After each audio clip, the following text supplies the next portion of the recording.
Hello नमस्ते मामाश्री। नमस्ते Tamang plaza. हामी तामाङ प्लाजामा है एकदम अनि रसुवाको मैलुङ झरना है बाहुबली झरना भनेर चर्चित यतिखेर भाइरल भइरहेको झरना अवलोकन गर्न जाँदैछौँ। यति बेला फोटो भिडियो खिच्दै हुनुहुन्छ हाम्रो ब्लगर शेम्पा। के हो?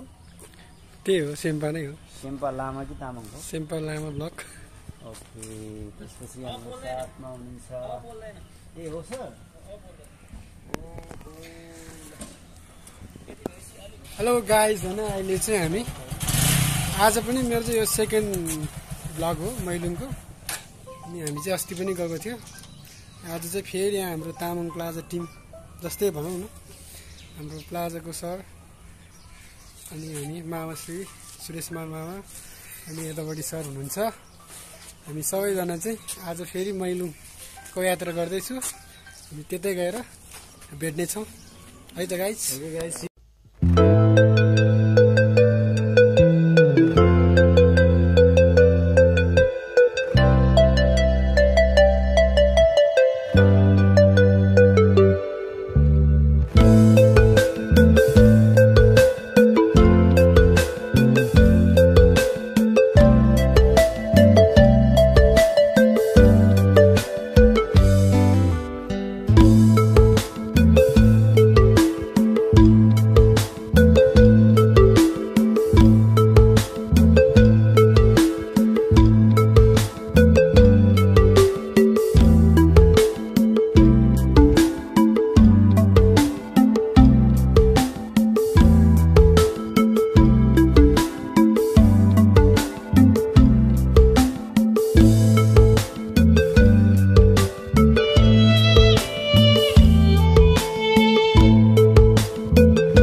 जे जस्तो भयो नि गाइस, अब हामी आइपुग्यो यो चाहिँ भाँगे झरनामा। भाँगे झरना आइपुग्यो। अब हामी यहाँ पानी खान जाँदैछौँ।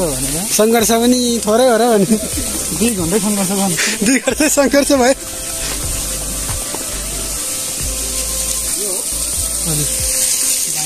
तपाईँ त चिटिक्कै भइसक्यो त हामीलाई। अघि त हेरिसक्नु थिएन। बाहिर चिटिक्क भित्र चिटिक्क भयो नि। यहाँ यस्तो देखिरहेको छ अब।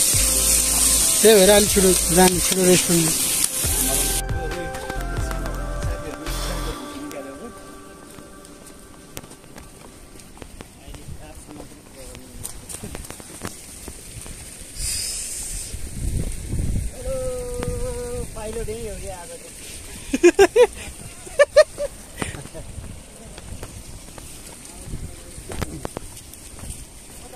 यता यता यस्तो ठाउँमा पो त्यसो छ।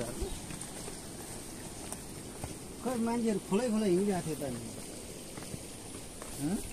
तपाईँ त झन् त्यो खोलामा चाहिँ यहाँ आएपछि अनि पछि तल जाने भनेर बजाएको थियो क्या हामी। त्यो खोलाको टुप्पोमा चाहिँ हो क्या हामी अहिले आउँदै। खोला न सोला अब यही हो।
त्यो पसलको साउनी कहाँ गयो?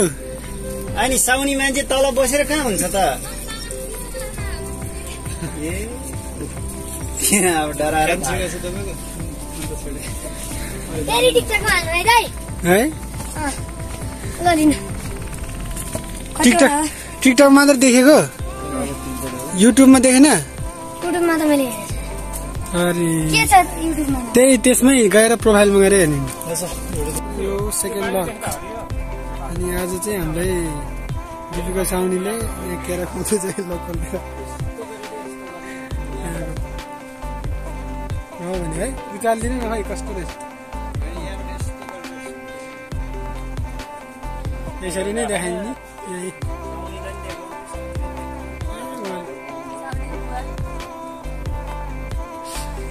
यो चाहिँ सेकेन्ड ब्लग हो।